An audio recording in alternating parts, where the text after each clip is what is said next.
Good morning. It's my privilege and honor to officially welcome all of you to Liberty University's 44th annual commencement exercises. Today, we will confer nearly 19,000 degrees and will make history by welcoming a sitting U.S. president to campus. President Donald J. Trump is a man who I greatly admire and who I am proud to call my friend and my president. He is a man who speaks the plain, common-sense truth, a man who has succeeded in business and in politics, defying conventional wisdom to become the 45th President of the United States, as a champion of the average American citizen, including many who felt forgotten and neglected by the establishment. Since his election, I have noticed a new hope and a new optimism sweeping this country. As a country, we needed fresh and bold leadership. President Trump's love for his ordinary Americans and his kindness, generosity, and bold leadership qualities made him the best candidate for the job. Mr. Trump possesses the resolve to put his country first and to never give up in a world that is increasingly hostile to our values. Instead of another professional politician, the American voters wisely chose a successful businessman to lead this country. But Donald Trump offers more than just business acumen. He's a man with wonderful and successful children who love their father, a man who is personable and who actually relates to the common man. President Trump was willing to risk his business empire, his comfortable lifestyle, his reputation, and his family was willing to sacrifice their privacy, all for the country they loved and for the benefit of the American people. President Trump's actions in the last 4 months speak for themselves. He reaffirmed this nation's support for the state of Israel. He appointed a conservative, strict constructionist, pro-life justice to the Supreme Court. He appointed more men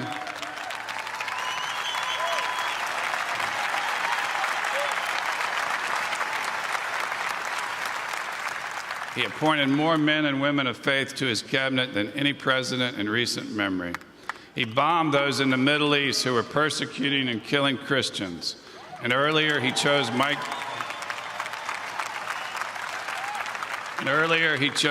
Pence as his running mate. And just last week, he signed an executive order in the Rose Garden fulfilling a promise to return political free speech rights to churches, religious leaders, and universities like this one.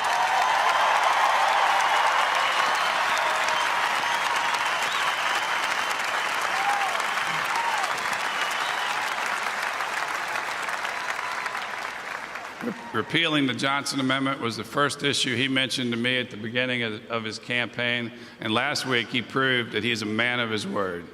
I do not believe that any president in our lifetimes has done so much that has benefited the Christian community in such a short time span than Donald Trump.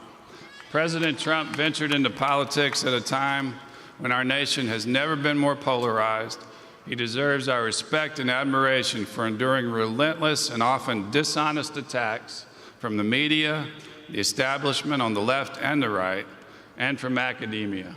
President Trump's attackers need to heed the words of Thomas Jefferson, who lived here in Central Virginia.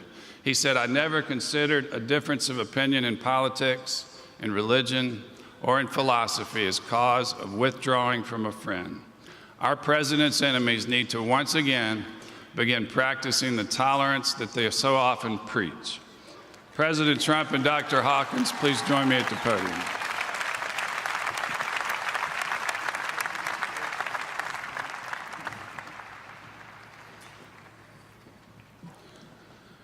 In recognition of President Trump's commitment to his country and to the citizens who have been forgotten by their own government, and for his unwavering determination to make America great again, and in acknowledgement of his bold leadership of our nation with the powers vested in me by the Board of Trustees of Liberty University, the Doctorate of Laws degree is hereby conferred upon President Donald J. Trump with all the rights and privileges appertaining thereunto.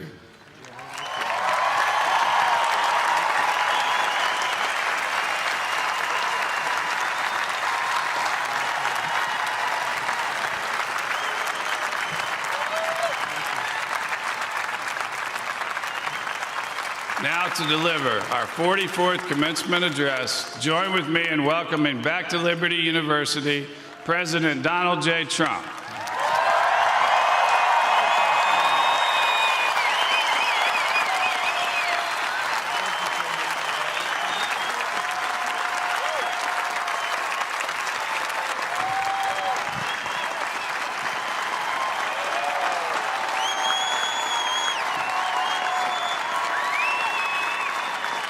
Thank you very much, everybody. And congratulations to the class of 2017. That's some achievement. This is your day, and you've earned every minute of it. And I'm thrilled to be back at Liberty University. I've been here, this is now my third time, and we love setting records, right? We always set records. We have to set records. We have no choice. It's been a little over a year since I've spoken on your beautiful campus, and so much has changed. Right here, the class of 2017, dressed in cap and gown, graduating to a totally brilliant future. And here I am, standing before you as President of the United States. So I'm guessing there are some people here today who thought that either one of those things, either one, would really require major help from God. Do we agree? And we got it. But here we are celebrating together on this very joyous occasion. And there's no place in the world I'd rather be to give my first commencement address as president than here with my wonderful friends at Liberty University. And I accepted this invitation a long time ago. I said to Jerry that I'd be there. And when I say something, I mean it.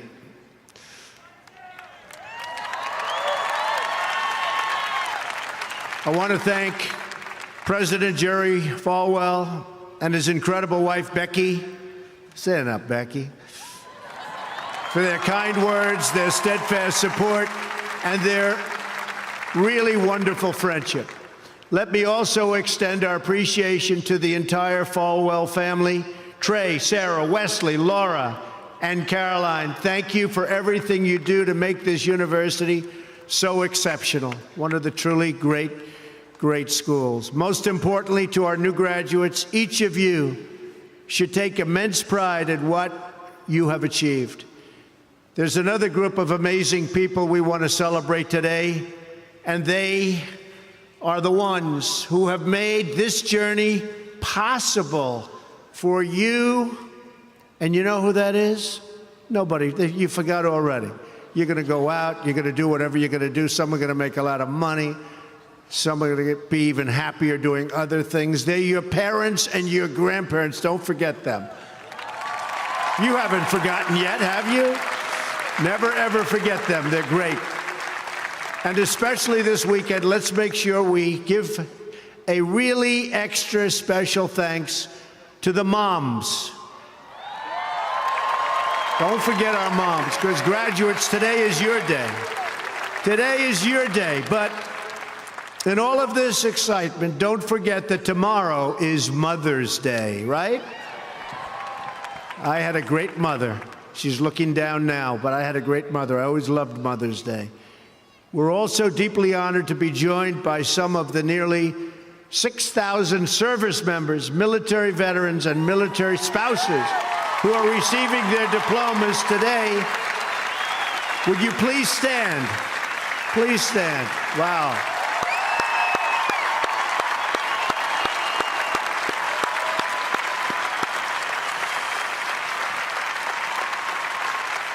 That's great. Thank you very much. Great job. We're profoundly grateful to every single one of you who sacrificed to keep us safe and to protect God's precious gift of freedom. It is truly a testament to this university and to the values that you embrace that your graduating class includes so many patriots who have served our country in uniform. Thank you very much.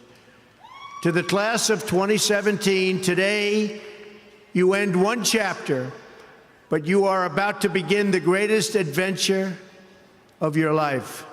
Just think for a moment of how blessed you are to be here today at this great, great university, living in this amazing country, surrounded by people who you love and care about so much. Then ask yourself, with all of those blessings and all of the blessings that you've been given, what will you give back to this country and indeed to the world? What imprint will you leave in the sands of history?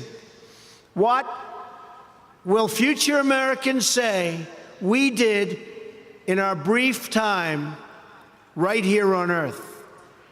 Did we take risks? Did we dare to defy expectations?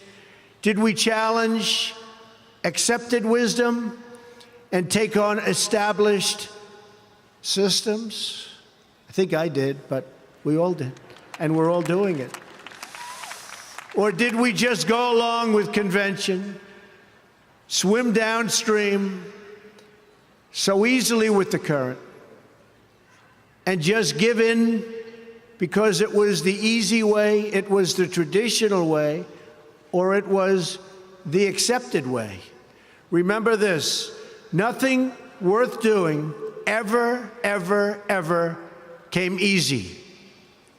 Following your convictions means you must be willing to face criticism from those who lack the same courage to do what is right, and they know what is right, but they don't have the courage or the guts or the stamina to take it and to do it.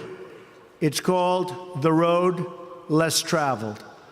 I know that each of you will be a warrior for the truth, will be a warrior for our country and for your family. I know that each of you will do what is right, not what is the easy way, and that you will be true to yourself and your country and your beliefs. In my short time in Washington, I've seen firsthand how the system is broken.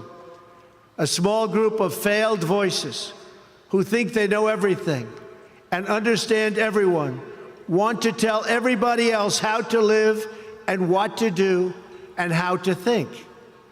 But you aren't going to let other people tell you what you believe, especially when you know that you're right.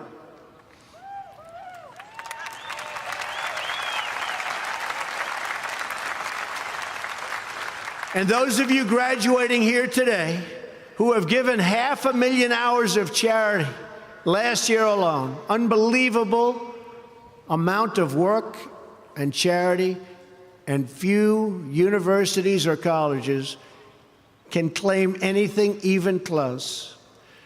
We don't need a lecture from Washington on how to lead our lives. I'm standing here looking at the next generation of American leaders.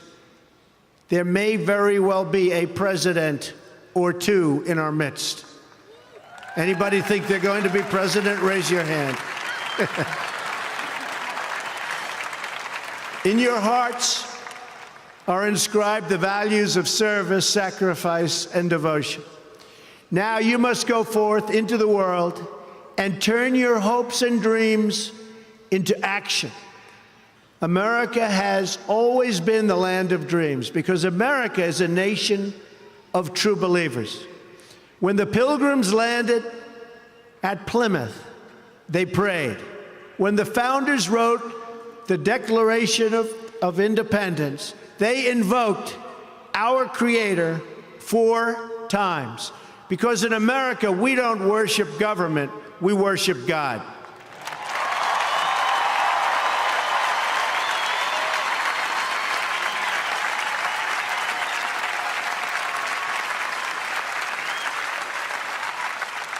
That is why our elected officials put their hands on the Bible and say, "So help me God," as they take the oath of office.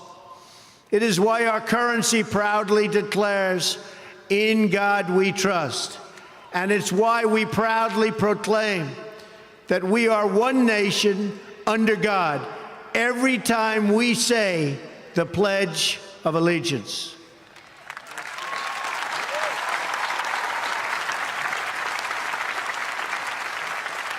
The story of America is the story of an adventure that began with deep faith, big dreams, and humble beginnings. That is also the story of Liberty University. When I think about the visionary founder of this great institution, Reverend Jerry Falwell Sr., I can only imagine how excited he would be if he could see all of this and all of you today, and how proud he would be of his son and of his family. In just 2 days, we will mark the 10th anniversary of Reverend Falwell's passing. And I used to love watching him on television, hearing him preach. He was a very special man. He would be so proud, not just at what you've achieved, but of the young men and women of character that you've all become. And Jerry, I know your dad is looking down on you right now, and he is proud. He is very proud. So congratulations on a great job, Jerry. Reverend Falwell's life is a testament to the power of faith to change the world. The inspiring legacy that we see all around us in this great stadium. This is a beautiful stadium, and it is packed. I'm so happy about that. I said, how are you going to fill up a place like that? It is packed, Jerry. In this beautiful campus and in your smiling faces, but it all began with a vision. That vision was of a world-class university for evangelical Christians. And I want to thank you because, boy, did you come out and vote, those of you that are old enough. In other words, your parents. Boy, oh boy, you voted. You voted. No doubt many people told him his vision wasn't possible. And I am sure they continued to say that so long after he started. At the beginning with just 154 students. But the fact is, no one has ever achieved anything significant without a chorus of critics standing on the sidelines explaining why it can't be done. Nothing is easier or more pathetic than being a critic, because they're people that can't get the job done. But the future belongs to the dreamers, not to the critics. The future belongs to the people who follow their heart no matter what the critics say, because they truly believe in their vision. At Liberty, your leaders knew from the very beginning that a strong athletic program would help this campus grow so that this school might transform more lives. That is why a crucial part of Reverend Falwell's vision for making Liberty a world-class institution was having a world-class football team, much like the great teams of Notre Dame. Great school, great place. In fact, Vice President Mike Pence is there today, doing a fabulous job, as he always does.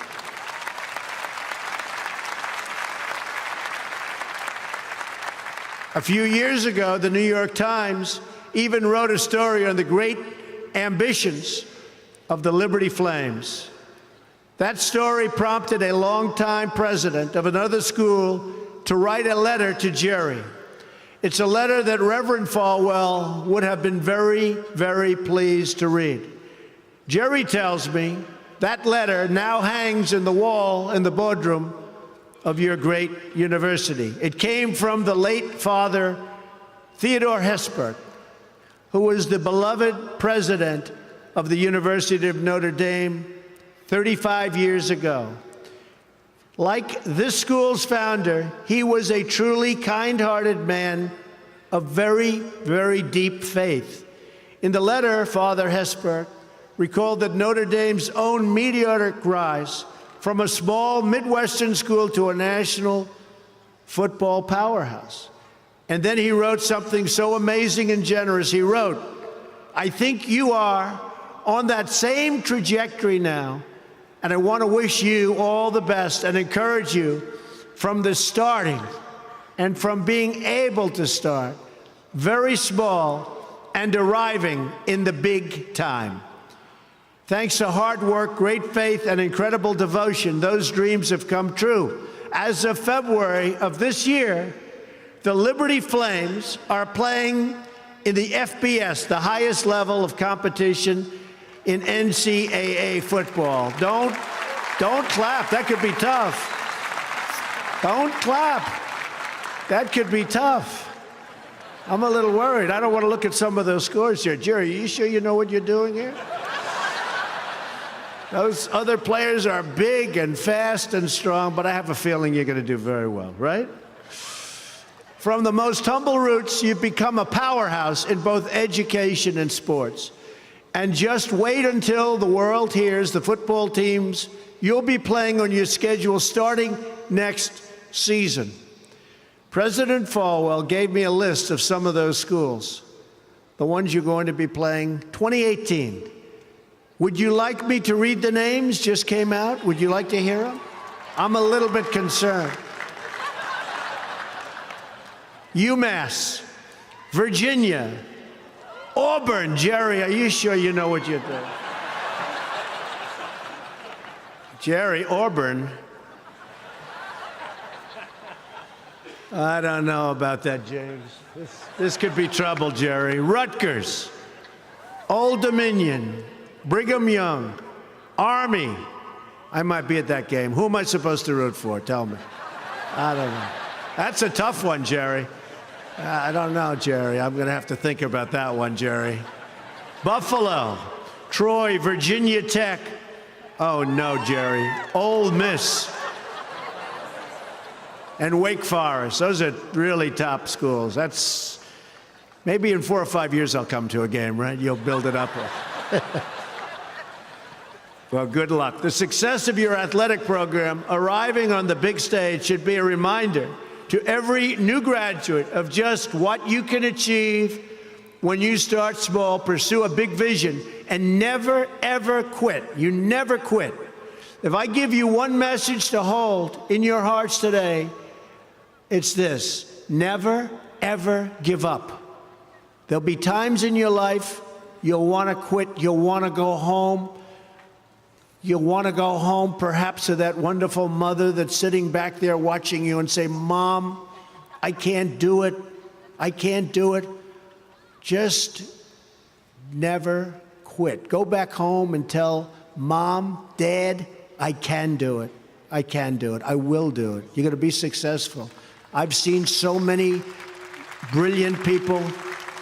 They gave up in life. They were totally brilliant. They were top of their class. They were the best students. They were the best of everything. They gave up. I've seen others who really didn't have that talent or that ability, and they're among the most successful people today in the world because they never quit and they never gave up. So just remember that. Never stop fighting for what you believe in and for the people who care about you. Carry yourself with dignity and pride. Demand the best from yourself, and be totally unafraid to challenge entrenched interests and failed power structures. Does that sound familiar, by the way? The more people tell you it's not possible, that it can't be done, the more you should be absolutely determined to prove them wrong. Treat the word impossible as nothing more than motivation. Relish the opportunity to be an outsider. Embrace that label. Being an outsider is fine. Embrace the label, because it's the outsiders who change the world and who make a real and lasting difference. The more that a broken system tells you that you're wrong, the more certain you should be that you must keep pushing ahead. You must keep pushing forward. And always have the courage to be yourself. Most importantly, you have to do what you love. You have to do what you love. I've seen so many people, they're forced through lots of reasons, sometimes including family, to go down a path that they don't want to go down, to go down a path that leads them to something that they don't love, that they don't enjoy. You have to do what you love, or you most likely won't be very successful at it. So do what you love. I want to recognize a friend who is here with us today, who can serve as an inspiration to us all. Someone who doesn't know the meaning of the word quit. Real champion. A true champion. Both on the field, off the field. He's a Hall of Fame quarterback for the Buffalo Bills. Really a good friend of mine, an amazing guy. Jim Kelly. Where's Jim? He's here someplace. Where's Jim? Stand up, Jim. What a great man. Jim Kelly. He was tough.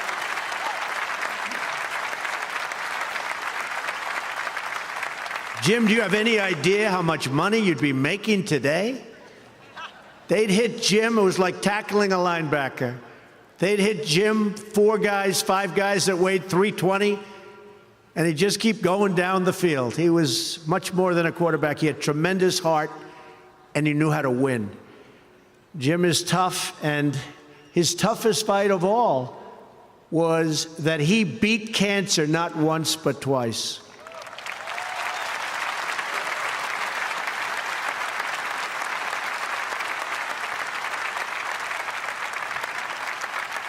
And I saw him and his incredible wife as they were in a very low moment.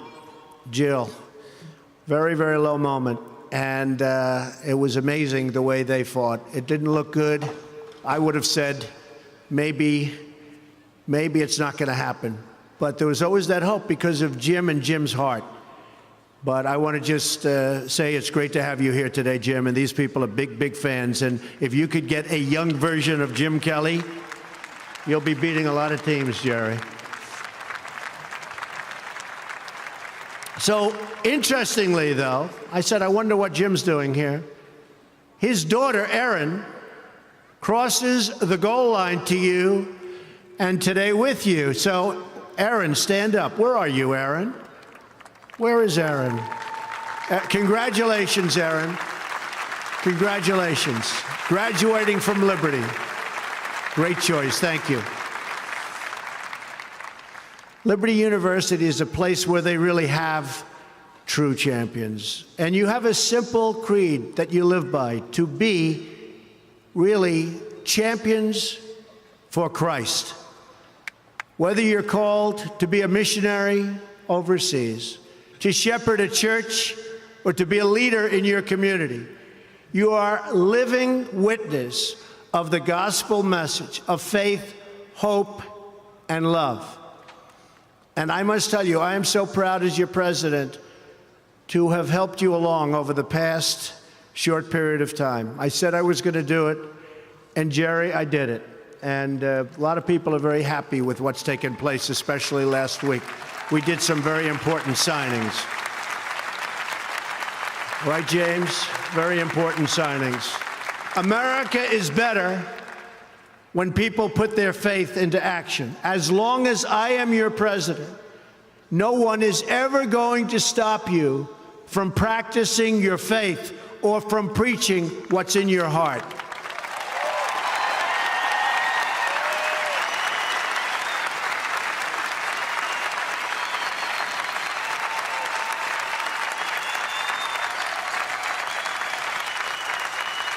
We will always stand up for the right of all Americans to pray to God and to follow his teachings. America is beginning a new chapter. Today, each of you begins a new chapter as well.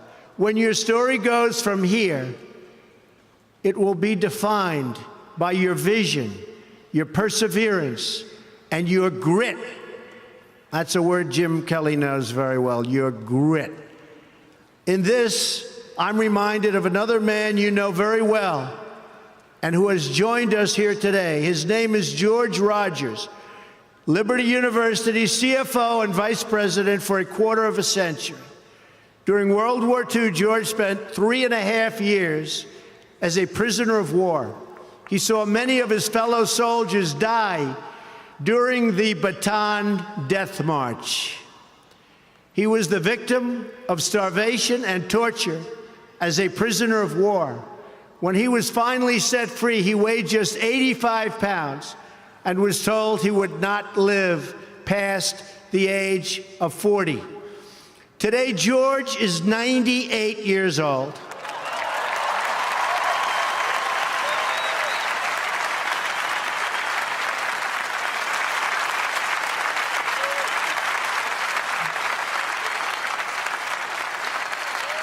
Great.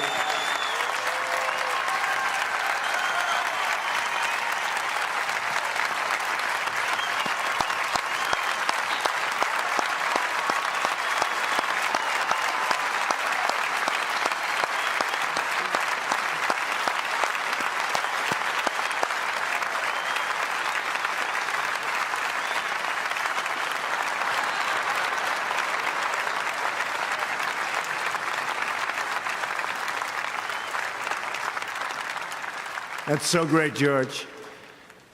If anyone ever had reason to quit, to give in to the bitterness and anger that we all face at some point, to lose hope in God's vision for his life, it was indeed George Rogers.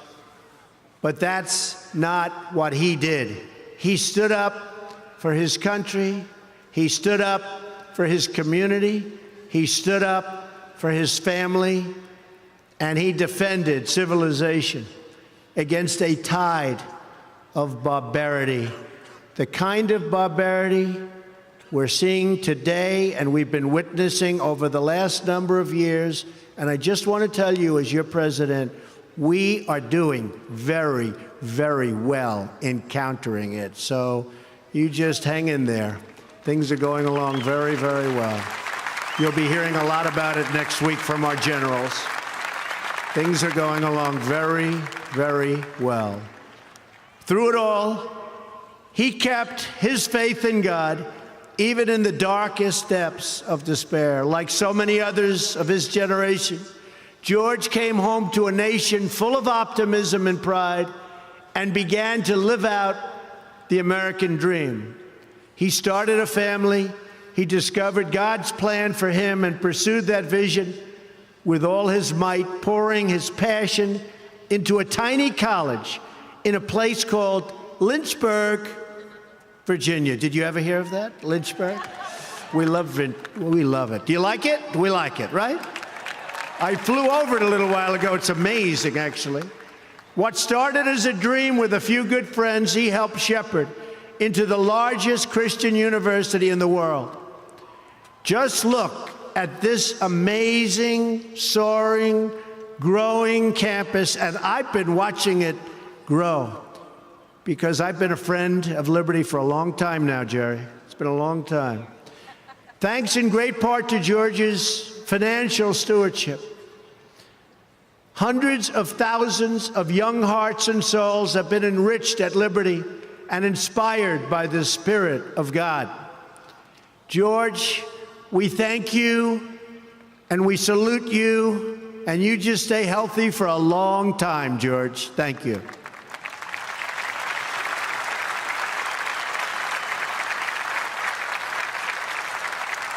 Now it falls on the shoulders of each of you here today to protect the freedom that patriots like George earned with their incredible sacrifice.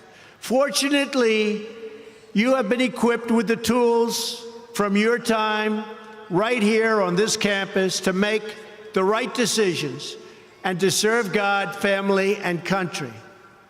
As you build good lives, you will also be rebuilding our nation. You'll be leaders in your communities, stewards of great institutions, and defenders of liberty. And you will be great mothers and fathers and grandmothers and grandfathers, loving friends, and loving family members. You will build a future where we have the courage to chase our dreams no matter what the cynics and the doubters have to say. You will have the confidence to speak the hopes in your hearts and to express the love that stirs your souls. And you will have the faith to replace a broken establishment with a government that serves and protects the people.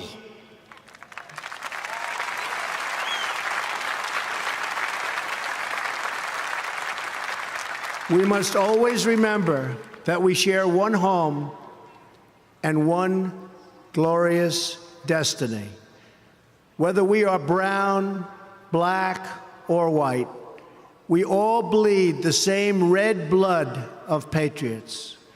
We all salute the same great American flag. And we are all made by the same Almighty God. As long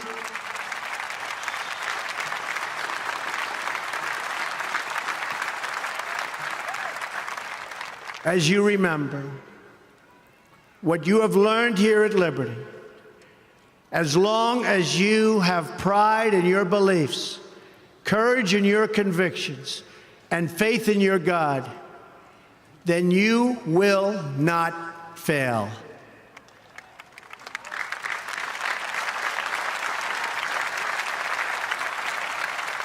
And as long as America remains true to its values, loyal to its citizens, and devoted to its Creator, then our best days are yet to come. I can promise you that.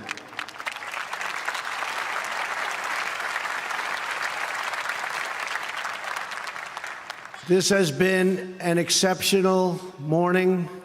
It's been a great honor for me, and I want to thank you, the students.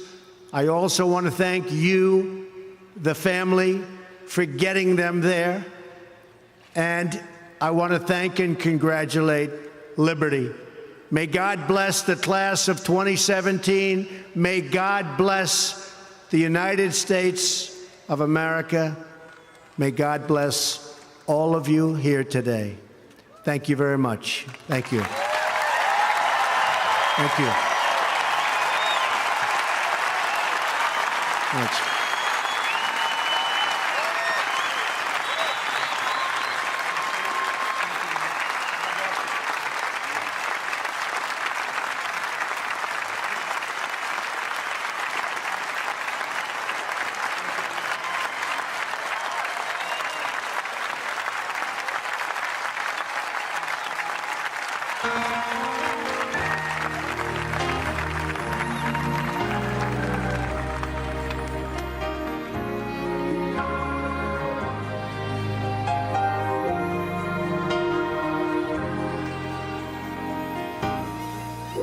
When I think about the Lord, how He saved me, how He raised me, how He filled me with the Holy Ghost, how He healed me to the uttermost. When I think about the Lord, how He picked me up, turned me around, how He placed my feet on solid ground.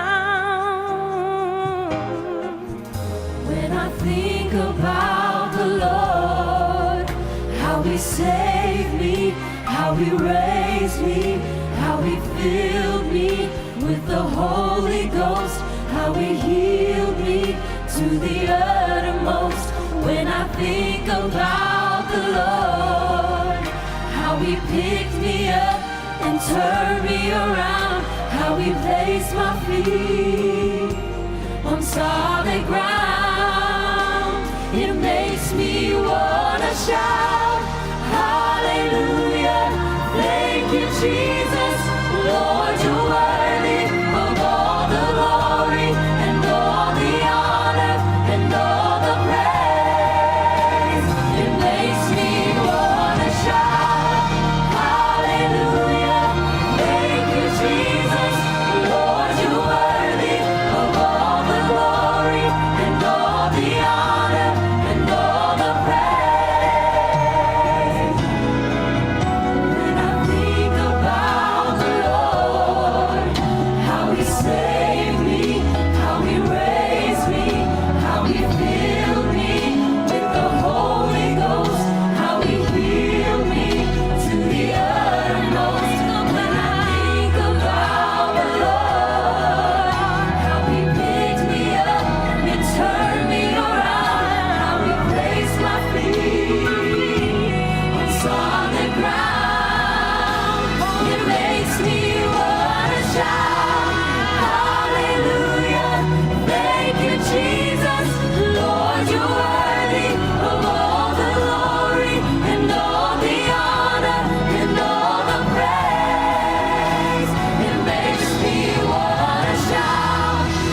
He saved me.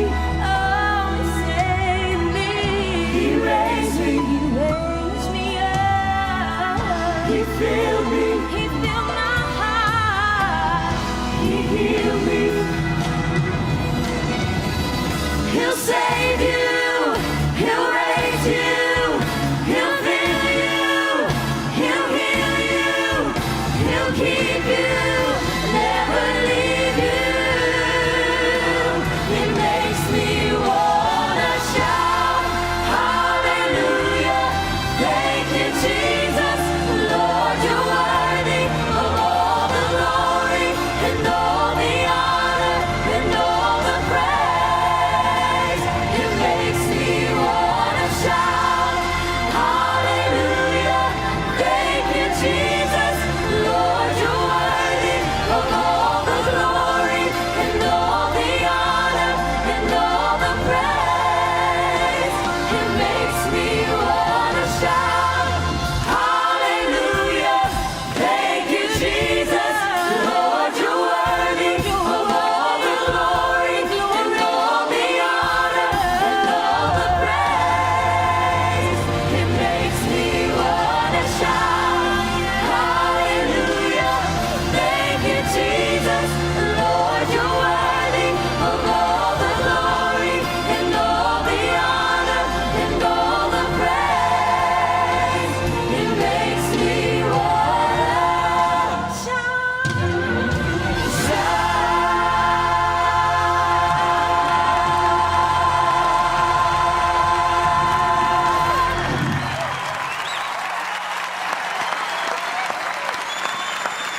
Now,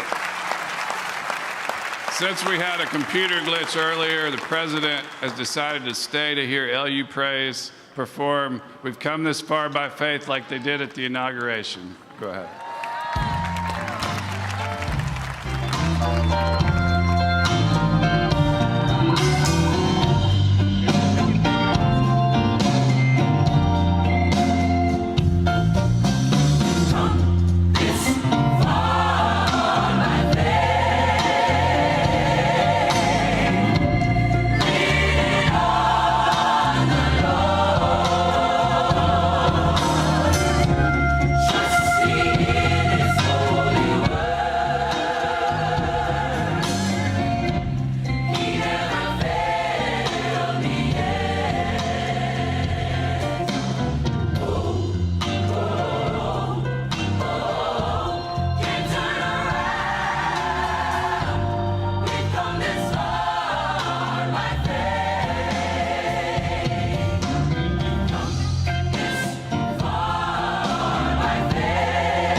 We've come this far.